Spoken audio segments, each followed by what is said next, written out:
Hello and welcome to this tutorial on how to understand and apply the DISC framework. This is a training for Compass Minerals by Aptitude Analytics, and my name is Christine Chesbrough. I'm a certified workplace behavioral analyst. I've been working for Aptitude Analytics for about 8 years, and I specialize in the application of psychology and neuroscience to talent management, and specifically with respect to selection, leadership development, performance management, and coaching. And I'm sure I don't need to convince any of you who are going to be listening to this that effective talent management is the backbone of any organization's success. And what we're going to be talking about today is the personality science and the DISC assessment, which enables us to be really precise about our craft. So today we're going to be talking about just a quick overview of Aptitude Analytics, who's going to be your provider in this area around pre-hire assessments, a little bit about the science of psychometric assessments and the DISC framework so that you can go back to your organizations as subject matter experts in this area. We're going to spend the majority of our time doing an overview of the DISC framework, which is really the central component of the assessments and reports that you're going to be using for a selection of job candidates. And we're going to end by talking about how to use the DISC reports to select the right talent. So first of all, a little bit about Aptitude Analytics. So we were founded in 1989, and our mission is to provide HR executives and hiring managers with the tools to systematically and cost-effectively improve their odds of hiring better people, lowering turnover, and coaching existing staff to improve performance. And the primary methodology that we use to do this is through the use of psychometric assessments. And psychometry is the field of study that's concerned with the psychological measurement of knowledge, abilities, attitudes, personality traits, and education. And so we have a range of aptitude assessments and performance improvement tools. And the benefit of using psychometric assessments to measure personality and behavior traits is that we're able to understand get a much deeper view of an individual in terms of what's their temperament, how are they likely to behave on the job, how are they likely to behave in particular roles, how do they work well with others, what kinds of work are they well suited for, and what kinds of work might they not be well suited for. So this enables better selection and better coaching on the job, and ultimately enables managers to be much more deliberate with how they assign responsibilities, construct teams, and how they foster collaboration across the different types of people that they are working for them. And we'll talk more about that in a bit. So just a quick background on the challenges we face as stakeholders in HR within the hiring process. And I'm sure this is not news to anyone, but why this matters. Many people are looking for work, but there is a major skills shortage. Qualified people are hard to find. And we know that recruiting fees are costly, and ultimately, many of the managers who are responsible for hiring people to fill the roles in their team have not necessarily received formal interview skills training, and even if they had, they're not necessarily HR experts, and so we have to partner with the managers in the business to help them make the right decisions around the talent that they are investing in, because it's a huge investment. The cost of a poor hire is very high with respect to the turnover cost, the opportunity cost in terms of time spent in the process, time lost in terms of productivity loss, and all in, there's a range of estimates on what that number might actually be, but it's consistently estimated at about between 1 to 4 times the annual salary of that individual, and that gets higher depending on their level of seniority in the company. And this is the question that those of us in HR are constantly thinking about, is how do you know what we're getting? When you're interviewing a job candidate, they still remain unknown to the employer even after we do the standard screening, interviews, and background checks. They might look great on paper and ace the interview, but they might not be well suited for the job. And, ultimately, this is because people are obviously motivated to put their best foot forward. And when they want a job, they're likely to tailor their resume to highlight appropriate experience. They're likely to act in a way that's in accordance with the responsibilities of the job during the interview. And, this is human nature. We've all done this.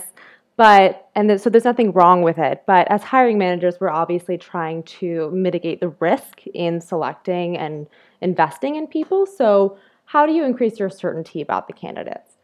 The psychometric testing provides critical, unbiased information about the candidate that's not accessible through the impressions we make during an interview or during a screening process. And as such, it significantly lowers the chance of making a bad hire. So selecting the right people doesn't have to be arbitrary. Sometimes it feels like we are, tossing a coin, or even if we think that we are selecting the right people, sometimes you get someone in the door and a few weeks later it becomes apparent that they're actually not qualified and we've already invested a lot of time and money in them. So the testing up front provides interviewers with additional insight into the candidate's underlying traits, and it allows the company to profile people who are already working well in the job within the parameters of the responsibilities as they actually take place in your organization. Many jobs look different in different organizations, and you're going to be working with different people with different types of clients, whether it's an internal or external role. You want something to be suited for the environment in which people are operating. So these types of assessments enable you to profile people who are already succeeding and then try to find people who share similar traits. When you have this additional information, it gives you more areas to probe in an interview that you might not otherwise have thought of. And overall, it reduces the cost of hiring and, as such, the negative implications for the manager, for the team, and for the organization at large. So let's talk about DISC now. So where does DISC come from? DISC is a framework that's based on the trait theory of personality psychology, and personality psychology is concerned with the measurement of traits that predict behavior. And I just want to point out the difference between a state and a trait when it comes to personality psychology. So a state is a temporary behavior that's driven by the individual's current motivations or their emotions, whereas a trait is a stable pattern of behavior driven by an individual's innate psychological disposition. Now, of course, these two things are going to be dependent on one another, so any individual state at any given time is due to their underlying traits, and the sum of the individual's states is what makes up their traits. But in personality psychology, we're really focused on the traits, the stable patterns of behavior that help us to understand what that person is like in a consistent way, how they're likely to act at any given time. We're not interested in states as much. And sometimes states, when we get snapshots of people, like during an interview, we can form false impressions of people. So what we're really measuring through the assessments are the traits of people that actually are predictive of their job success. And just a little bit about trait theory. So when it comes to traits, what we're looking for is consistency, so measures of consistency. Personality traits express themselves similarly across time and in situations. And personality traits refer to the differences among people. So it's the things that make someone unique. We're not interested as much in what makes someone the same as everyone else, because that information isn't useful to us when we're making selection decisions. Traits refer to what people are like on average, so what they're typically like. And importantly, traits are dimensions of behavior. This is not a binary thing. It's not yes or no, on or off. There's a kind of a continuum of any trait. So it's the likelihood that they're going to act in a certain way given their underlying propensity and motivation and their temperament. Of course, even if someone is highly likely to act in a certain way, this doesn't mean that they're like that 100% of the time. So it's helpful to think of traits as a continuum. And a little bit about the assessment that goes in, that's used to actually measure these traits. And for many of you who are going to be listening to this, you've taken the factor analysis test, the test that generates the DISC report. So we'll talk a little bit about factor analysis just so that you have additional certainty as to really what we're measuring. So factor analysis is a statistical technique that identifies patterns in large sets of correlations. And psychologists use factor analysis to find traits that are correlated strongly with one another. So on the assessment, people have to rank uh, whether traits are most like them or least like them. And there's a lot of different ways that we can think about our behavior at any time in different situations. And people have a broad vocabulary to think about behavior and actions. And what this does is create correlations across those broad range of behaviors that we might see into 4 different buckets. And those buckets or domains are dominance, influence, steadiness, and compliance. And across either of those 4, we can be positive or negative in those domains. So there's really 8 traits, not just 4. And importantly, there's a really high degree of reliability for these tests. They've been used millions of times, and so the reliability is at least 85% or above that when people are responding in a certain way and ranking themselves, that truly does correlate with what their actual behavior is. So we have a high degree of trust in what these reports are predicting. So the DISC framework is the universal language of how you do what you do. And very importantly, there's no good or bad or right or wrong style. DISC is the 4 domains of personality, and different personalities are all have their different strengths and weaknesses. And so there's not a best personality. We're not trying to find people who just act in a certain way. We're trying to find people whose behaviors are well suited for the responsibilities of the job that they're going to be performing on a daily basis. That gives you, as the employer, certainty that they're going to be satisfied. It increases their engagement and their success, and it also increases, their satisfaction. People whose personalities are in conflict with their responsibilities are more unhappy and less likely to be engaged. So this is more about matching than it is about determining what's best and what's worst.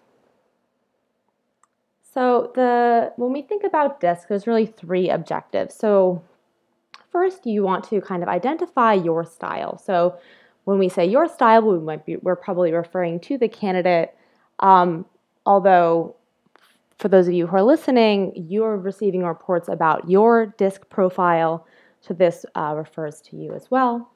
And what it does is, so when you have a greater appreciation and understanding of your own personality, this helps you interact with others more effectively. Also by understanding what their behavioral propensities are.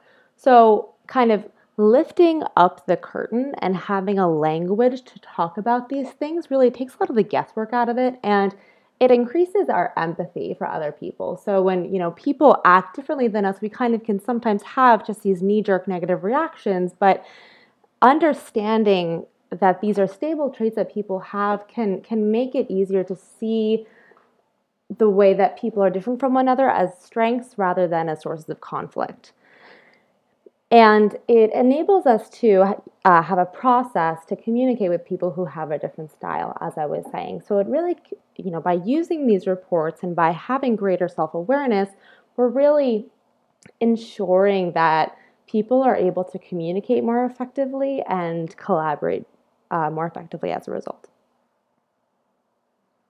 So the DISC in the DISC framework stands for dominance, influence, steadiness, and compliance. And we're going to go through all 4 of these buckets, but just as an overview, dominance refers to how you approach and respond to problems and challenges and exercise power.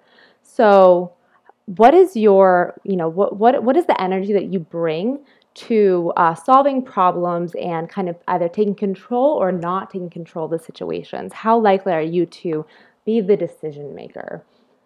Influence refers to how you interact with and attempt to influence others to your point of view. So how do you engage others? Are you extroverted? Are you introverted? Do you try to influence others through outward persuasion or through kind of more steady and deliberate tactics based on your performance? Steadiness refers to how you respond to change and variation pace of your environment. So whether you are likely to enjoy stable jobs that kind of, you know what to expect and you feel comfortable in that situation, or whether or not you like a lot of variety in what you do. And compliance refers to how you respond to rules and procedures set by others and how you respond to authority. So, are you compliant? Do you like rules? Do you like being able to predict what's going to happen and not deviate from rules? Or do you kind of disregard rules and authority? And again, there are strengths and weaknesses across all of these. And when we go through these, we're going to talk about what it looks like when someone is high or low in one of these domains. But importantly, any one person's personality is a combination of all of these traits. So while they might have one trait that stands out and kind of is the main driver of their behavior, we're all a combination of all of them. And it's important to see the whole person.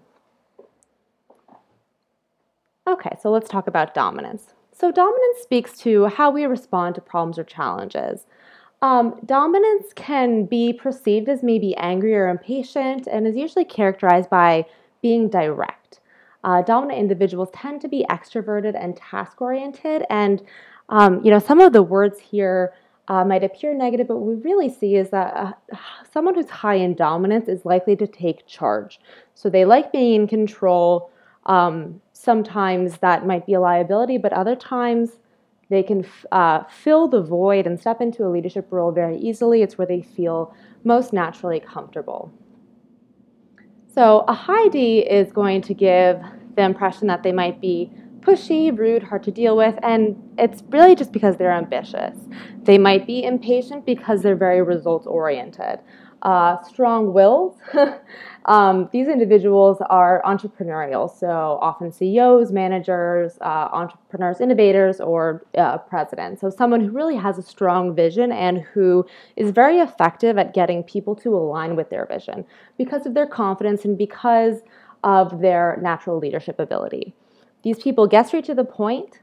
They like when other people are direct with them because they're very results-oriented, and they don't like when people make generalizations, so when people are giving information that's not helpful to them. Someone who's low D is going to appear agreeable, kind of low-key or conservative, and are more likely to be cautious and calculated in their business and social dealings as opposed to a high D who is going to kind of barrel through things. Low D probably likes working independently and they want to see all the facts before deciding, as opposed to a high D who kind of might form an impression and make a decision and then move forward based on what their intuition is telling them. So with a low D, you want to let them examine the facts, give them time to make a decision. Don't force them to make a decision until they're ready, and kind of give them the time and space to make the considerations that they need to in order to feel comfortable moving forward. So in terms of spotting a high D, you're going to notice a high D by kind of someone who's faster paced, who's task-oriented, who's results-oriented. They're going to be direct. And when they're overextended, that directness is going to manifest itself as impatience. In terms of organization, they're probably efficient, but certainly not neat. And they're going to have kind of a, powerful body language, broad shoulders, broad stance, a lot of hand movement when talking and gestures. And again, direct communication is best. Waffling, providing opinions does not necessarily matter to these individuals as they want to get to the point. So on the left, you see a disc graph, and we're going to talk about that in more detail in a bit. But this is basically a visualization from 0 to 100 of the 4 traits that make up DISC. So you'll see on subsequent slides 4 bars. Right now you only see 1 red bar for the D. And that is showing you on a scale from 0 to 100 where this individual falls in terms of their dominance trait. The 50% line is the energy line. So someone falling above the 50% is going to be high in that trait, and someone falling below it is going to be low in that trait. So right here, we see someone with a lower D score. It's not super low though. So generally, when you think about this continuum between low and high trait, a high D is going to be aggressive. The descriptors are on the right. A low D is going to be more reflective. So they're going to be peaceful, agreeable, kind of more cooperative, mild. And again, it's a continuum. And we're going to go through the other traits and really kind of see this whole person. Okay, the I in DISC stands for influence, and influence refers to how we influence and relate to people and contacts. So influence as a style is often trusting, optimistic, and sometimes can be disorganized or indirect. Influencers are your classic extroverts. They're people-oriented. They like interacting with others and like persuading people through expressive social communication. So a high I is going to thrive when engaging with others, and they're not afraid to be the center of attention. A high I is typically enthusiastic, optimistic, talkative, persuasive, impulsive, and often emotional. And they function best when working in teams with other people and very positive environments. So these are your extroverted, optimistic people. They will respond to emotions and want to talk about how they feel and want to talk about how others feel. And as a corollary, one of the weaknesses of high I is that they don't necessarily remember details, but particularly technical details. A high I will remember your name 10 years later, but they might not remember the details of the agreement that you had.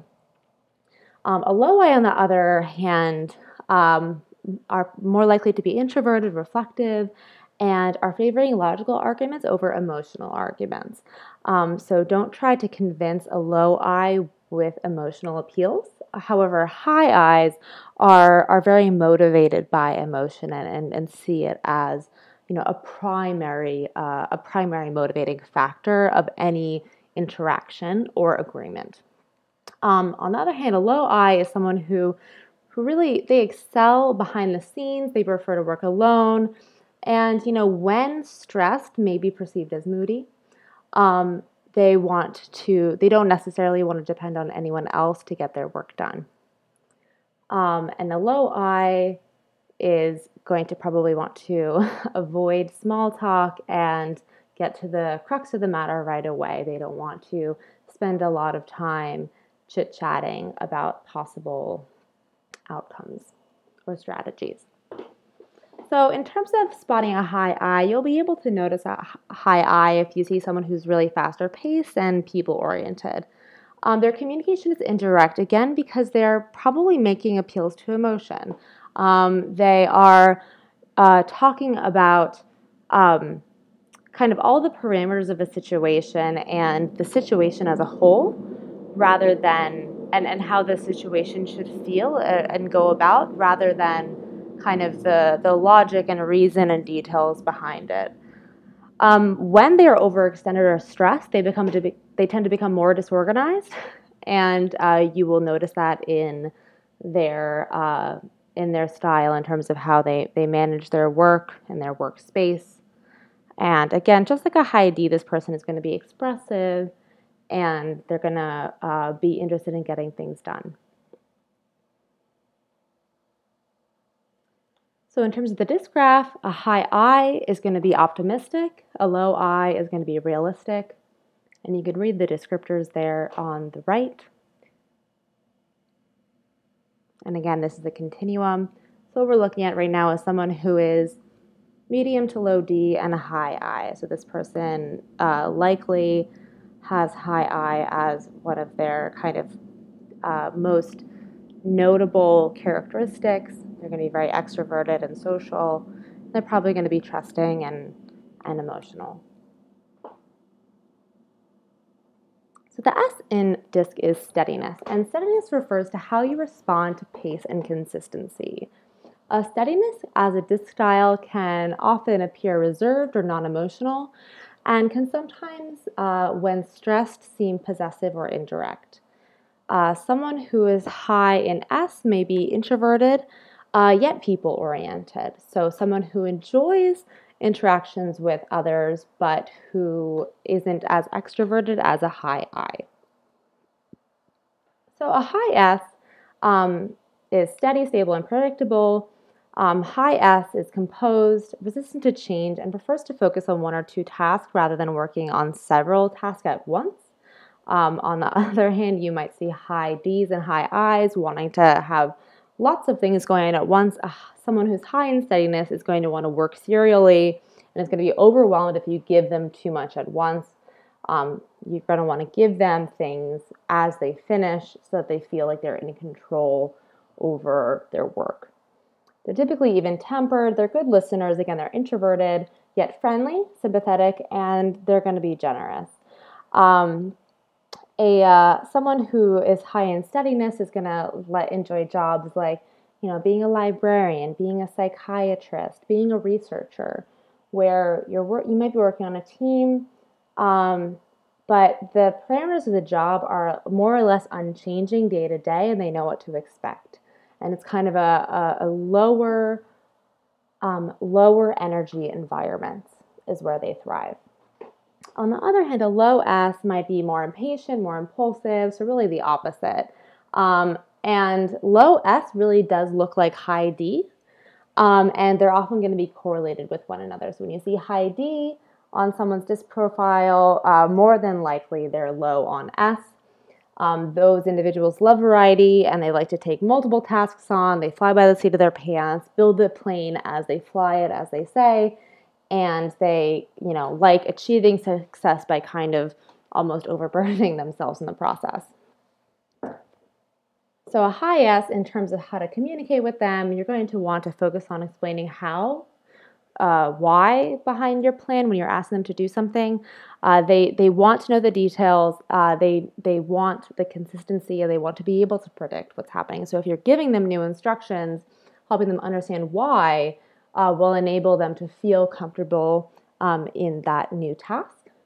On the other hand, a low S, do not tell them how to do their job. They want to figure it out, and part of the way that they enjoy working is figuring it out on their own.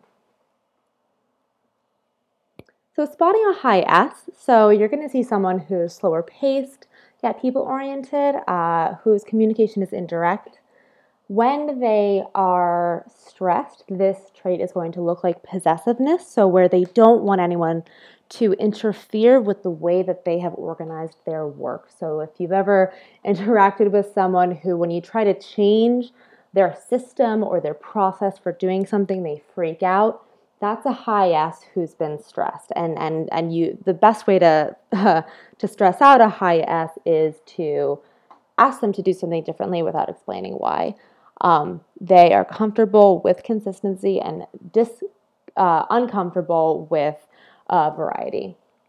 And these people are going to look more introverted and will probably be less expressive than some of the other dominant personality traits.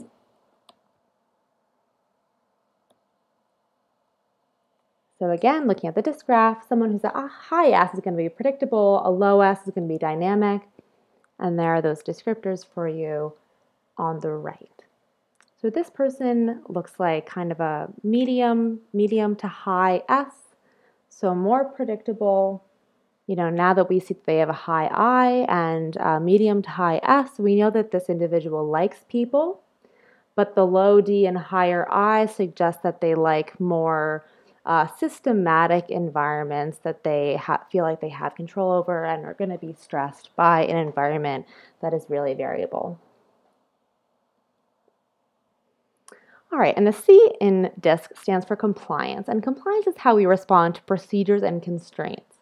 So compliance as a DISC style can often be fearful and can sometimes appear critical and direct, and that's because they are task-oriented and introverted. So whereas a high S is also introverted, they don't shy away from having interactions with other people, whereas a high C is probably going to be introverted in the sense that they also don't necessarily like having interactions with others. So these are your engineers, these are your architects, these are your mathematicians, people who are really high in technical skills and don't necessarily want input from others on their work.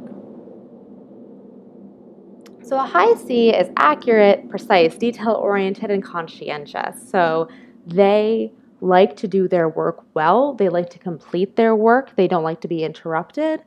And they're very systematic and are making calculated decisions based on data and facts rather than by emotions. So these people are good problem solvers, typically very creative because they are kind of focused inward. And you see people who are kind of introverted daydreamers, that's a high C. These people make excellent engineers and scientists, but don't rush them and don't speak in overgeneralizations, don't make appeals to emotions. These people want the facts and then they'll ruminate on the facts and they'll perform their job according to the way that they see is best fit. And these are also the people who will work into the night trying to fix something if it's not right.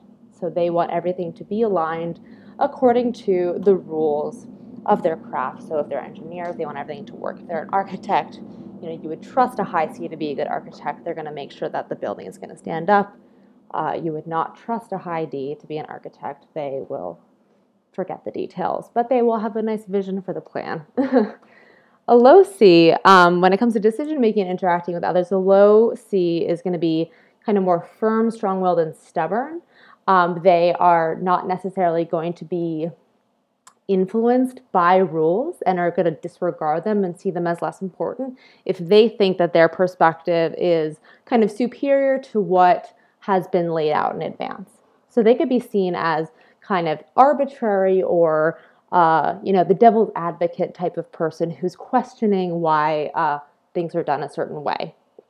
So high C's like rules. High C's are satisfied when everything fits together and when they can go about their task in a predictable way.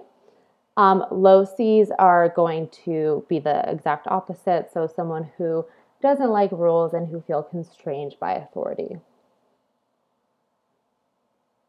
So spotting a high C, a high C is going to be slower paced and task oriented.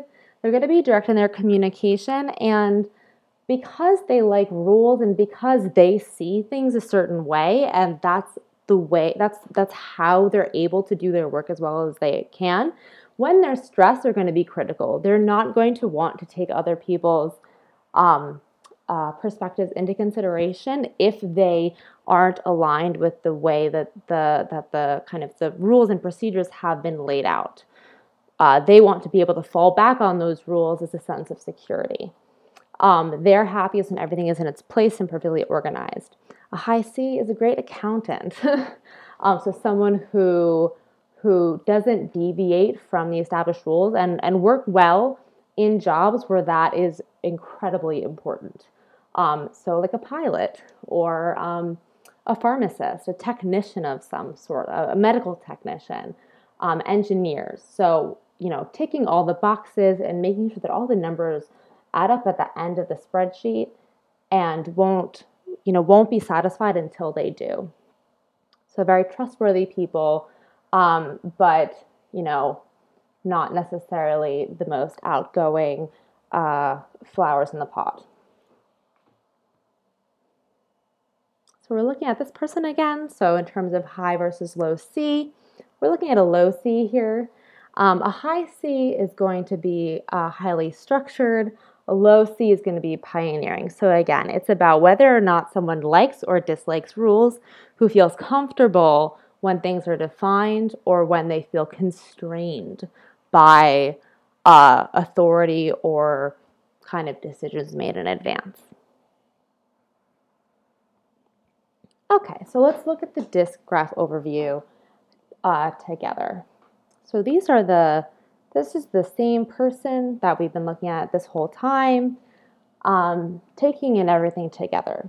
So something that I want to point out now is that, again, it's not just the high traits that matter. There's really there's 4 domains, DISC, but within those there's high and low. So there's really 8 different traits that we're looking at. And taken together, you get the full picture of the person. So we have a low D, low S individual, low D, low C, high I, high S. So this is someone who is emotional, optimistic, but they like predictability, they like consistency. They're not aggressive, they're reflective, and rather than being compliant, they probably are questioning rules and trying to figure out the best way to do things. The energy line is the 50% line, and when we think about someone's primary style, the personality trait that's going to have the biggest influence on their behavior is going to be the area that's furthest from the energy line. So that can be a trait in the positive direction or in the negative direction. So it looks like this person's primary trait is a high I, but it's roughly the same as the C in terms of deviance from the energy line.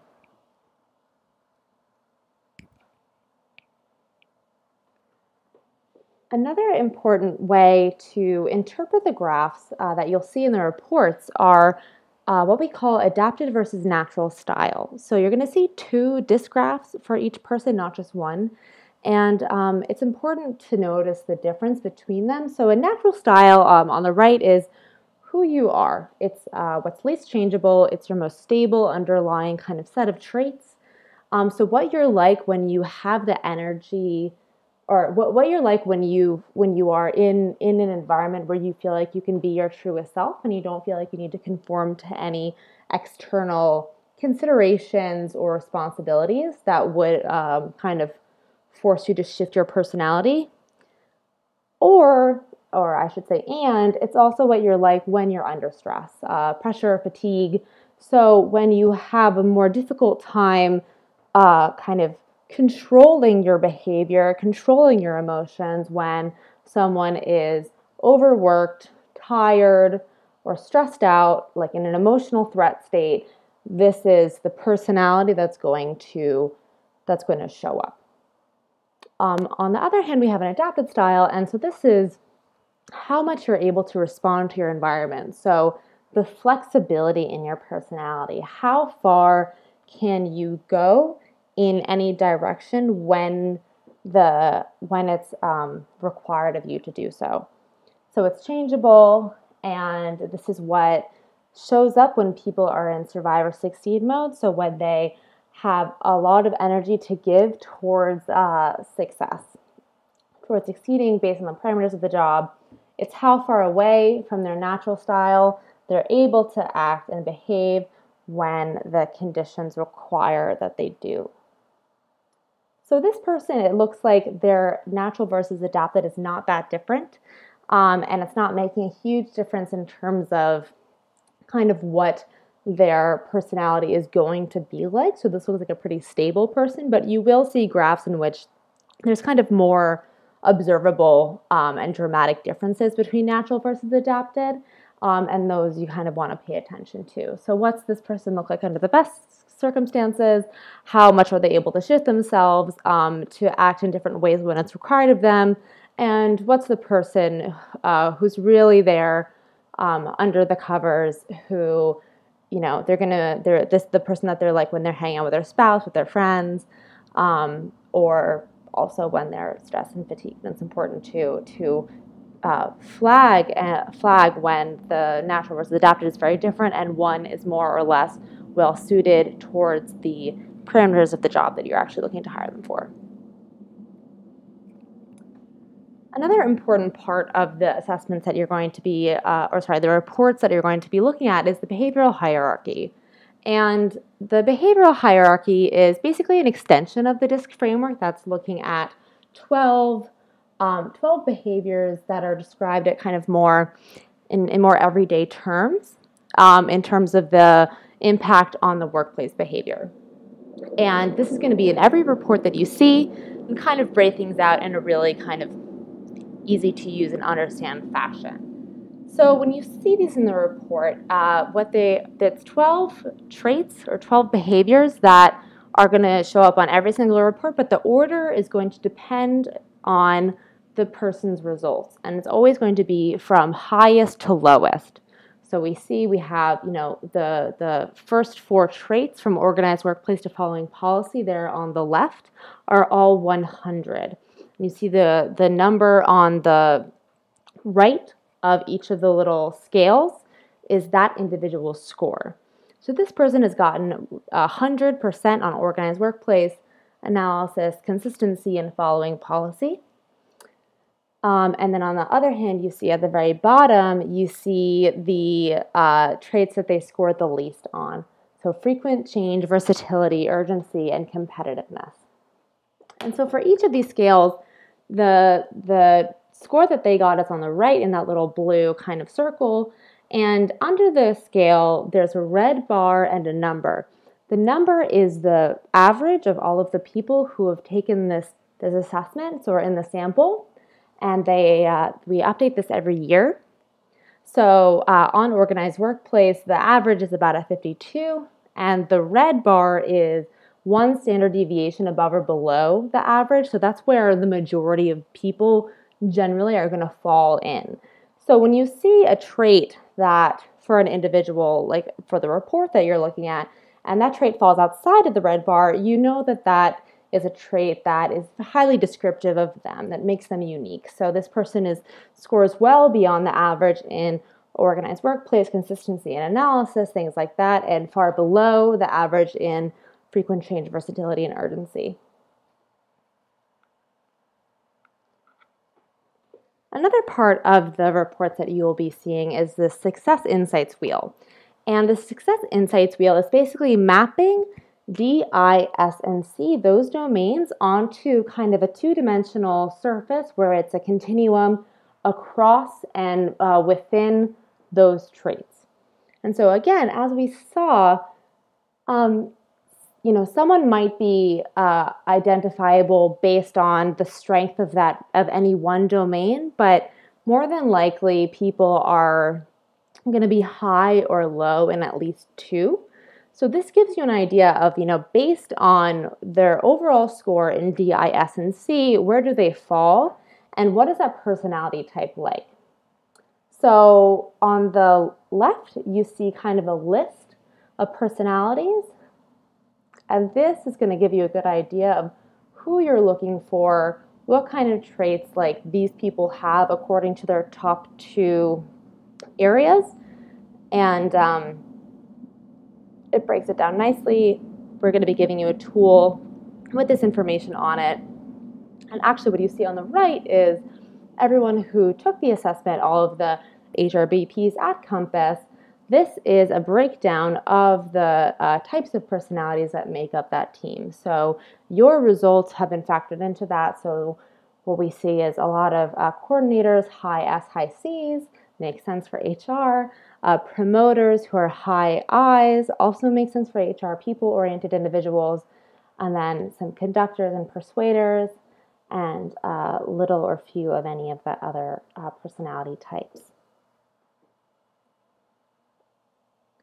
And when you see a Success Insight Wheel for any individual, what you're going to see on it is a highlighting where their natural versus adapted style is on this kind of 2-dimensional array that shows you kind of like where they fall. So closer to the middle on the Success Insights Wheel means that they scored closer to the energy line on many or most of their personality types.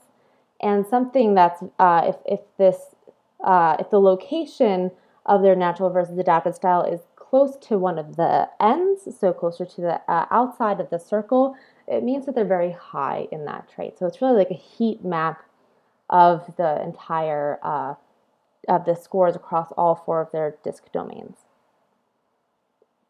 And again, this is another way to see really the distance between their natural versus adapted style. So here you see the natural style as being conductor, the adapted style as being a coordinator.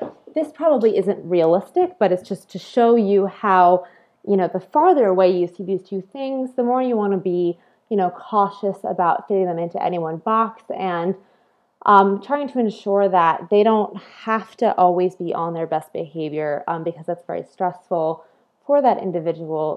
They're going to be happiest when they can work in a way that's more comfortable to them, so more of their natural style, and be themselves at work to the extent that they are still required to be professional, but when they're able to exercise their strengths and shine on their own in the person that they really are. So you guys are going to be getting a report, like I've been referring to. It's a Talent Insights report, and it's about 23 pages, and it really breaks all of this down in a lot of detail. It's really easy to use, and we spent a lot of time going through DISC today and kind of the science behind it, and that information is really useful for you to know, but at the end of the day, the reports are very easy to digest and really intuitive once you know how to use them, because we're not just looking at kind of graphs that need to be interpreted, but it provides a lot of detail in terms of qualitative descriptions of people's personalities, how to communicate with them, how they should be communicating with people who are similar or different to them. And it's really focused on usability.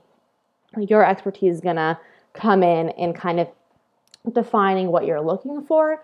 But then once you have defined what you're looking for, it's fairly simple to see whether or not a candidate, whether their personality aligns or is not in alignment with the stated parameters of the job, so the benchmark.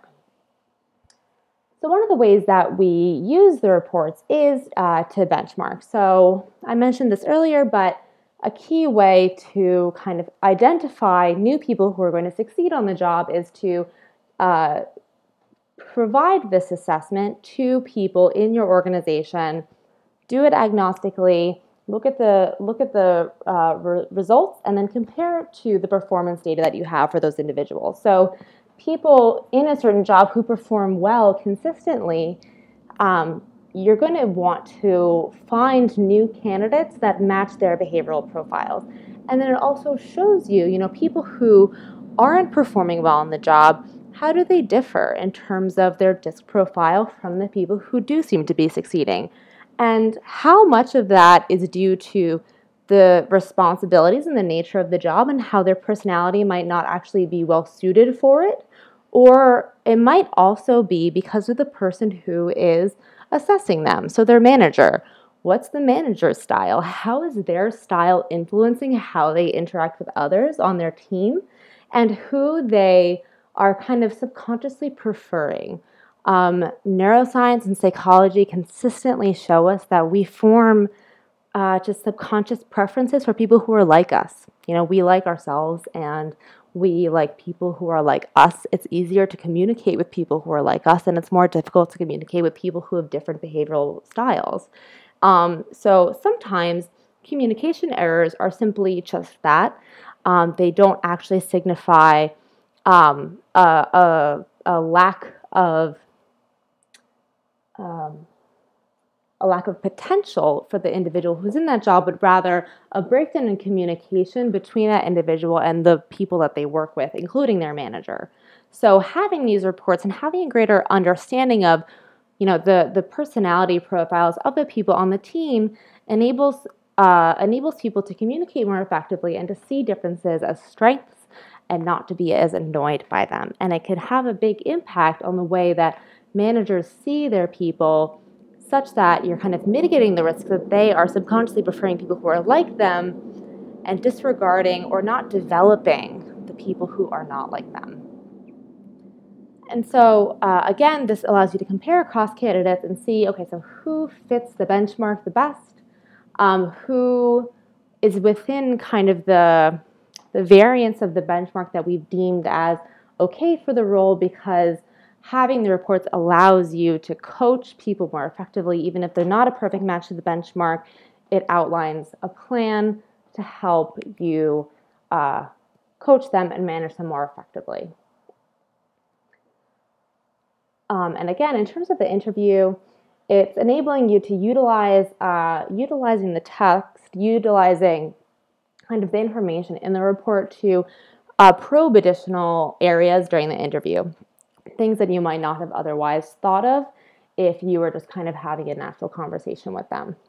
It's kind of like looking under the hood at their personality, and it can enable you to ask hard questions about who they are, and hopefully get a more honest and objective understanding of, uh, of their propensities. And either during the interview or after the interview, after you've decided to hire them, or whenever you feel comfortable doing so, it's very useful to actually provide that copy to the candidate and ask them to review it and, point out things that they agree with, point out things that they don't necessarily agree with, and have a conversation about that. Apart from the pre-hire process, these reports are also invaluable after hiring or just for any kind of talent management or ongoing performance management. So a really useful exercise that we suggest all teams do is, or either in teams as a group or just one-on-ones with someone's manager, to go over the general characteristics page, to go over the checklist for communicating page, which is ways to communicate, as well as ways not to communicate. And there's also a page called the ideal environment, which kind of describes the environment in which people are going to work at their best. The type of jobs, the type of tasks, the type of teammates that are going to enable that individual to thrive. So these are the pages of the report that I just mentioned. And again, it's a 23-page report. We've gone over a lot of the different components of it today, but you're going to be going over those with your teams as HRBPs, with HR, and with your hiring managers. I'm sure you'll become very familiar with them. And so just to close out, questions and next steps. Those of us at Aptitude Analytics, your account managers, including myself and others, are always available to help with benchmarking, kind of identifying what is working well in people who are already succeeding on the job, what might not be working. And again, as I mentioned before, sometimes it's due current things that aren't working might be due to communication, stemming from kind of a misunderstanding of people's personality, rather than because people just truly aren't going to be successful at the role. So enabling you to diagnose performance errors more accurately.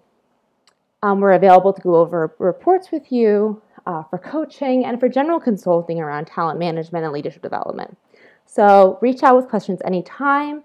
We are here to help you and are very excited to be partnering with you as you begin this journey of using the assessments to improve and enhance your overall approach to talent.